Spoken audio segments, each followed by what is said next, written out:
Existe uma ideia muito comum de que o sofrimento emocional sempre está ligado a um evento marcante. Seja ele um trauma, uma perda, uma situação específica. Mas, na prática clínica, grande parte desse sofrimento vem do acúmulo de silêncio. Coisas que muitas vezes a gente sente, mas que a gente não coloca para fora. Limites que a gente percebeu que a gente deveria ter colocado, mas a gente ficou quieto, não falou nada, simplesmente para manter uma paz. Quantas vezes a gente sente determinadas coisas, sente um desconforto em determinadas situações, mas às vezes a gente escolhe ficar quieto, engolir a seco, para ficar em paz. Palavras que ficaram presas. E muitas vezes, o problema que não é dito, ele não desaparece. Ele fica lá, internamente. A gente vai seguindo a nossa vida, segue em frente, mas não está tudo bem. Aparentemente a gente acha que está tudo bem, mas de fato não está tudo bem. E aí, como não está tudo bem, a gente às vezes se sente um pouco mais irritado, às vezes aparece a ansiedade, aparece o desânimo, uma sensação de peso que muitas vezes a gente nem sabe como explicar. Porque aquilo que não foi verbalizado não foi elaborado. E o copo que está meio cheio, ele transborda. Porque muitas vezes a gente não coloca para fora. O corpo ele acaba se expressando o que a boca não conseguiu dizer para tentar manter uma paz. Mas às vezes a gente fica numa paz com o outro, mas dentro da gente não. A gente está num conflito gigantesco. Muita gente acredita que ficar em silêncio é maturidade, que evitar conflito é sinal de equilíbrio.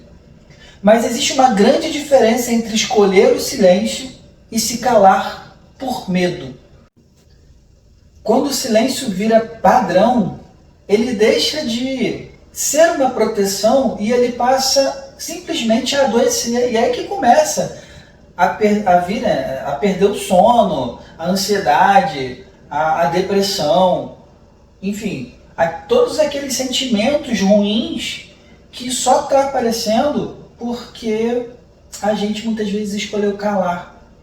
Muitas vezes achando que a gente está sendo ali o rei da cocada preta, mas na verdade a gente está num grande conflito interno. A gente, de repente, não teve aquela briga com o outro, com o parceiro, com o amigo, com o colega de trabalho, mas a gente está num grande conflito interno.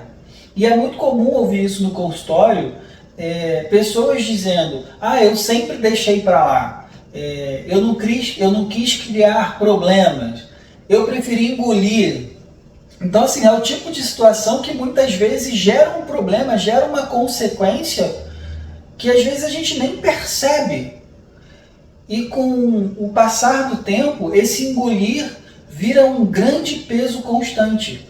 A pessoa ela começa a se sentir desvalorizada, cansada, invisível. Não porque o outro necessariamente fez algo grave, mas porque ele nunca pôde se colocar de forma verdadeira, se colocar de verdade diante das situações.